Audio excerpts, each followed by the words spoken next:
સુરત જિલ્લાના ઓલપાડ તાલુકાની નાયબ મામલતદાર દ્વારા પોતાના ગળે ફાંસો ખાઈ આપઘાત કરી લેતા ચકચાર મચી ગઈ છે।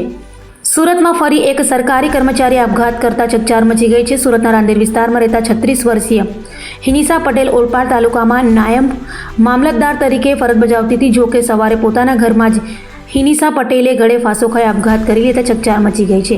તો હિનિસા પટેલ અને તેમના પતિ બંને નાયબ મામલતદાર છે અને સાથે જ રહેતા હતા, પરંતુ કયા કારણોસર હિનિસા પટેલે આપઘાત કર્યો તે જાણી શકાયું નહોતું। હાલ તો રાંદેર પોલીસે લાશનો કબજો લઈ પીએમ અર્થે ખસેડી વધુ તપાસ હાથ ધરી છે। આજરોજ સવારના 10 વાગ્યાના સુમારે મરણ જનાર હિનિસાબેન પોતાના પતિ નીચેના રૂમમાં હતા ત્યારે હું કપડાં બદલીને આવું છું તેમ કહીને બેડરૂમમાં ગયેલા। તે બાદ ઘણીવાર થોડી વાર પછી તેઓની કામવાળી બાઈ આવતા કામવાળી બાઈએ બેડરૂમનો દરવાજો ખખડાવેલો।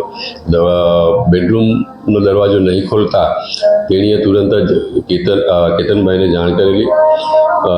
તેઓએ પણ દરવાજો ખખડાવતા નહીં ખોલતા પછી દરવાજો તોડીને ખોલવામાં આવેલો અને જોયેલું તો હિનિસાબેન નાઓ પંખાની સાથે ફાંસો ખાધેલી હાલતમાં મળી આવેલ હતા।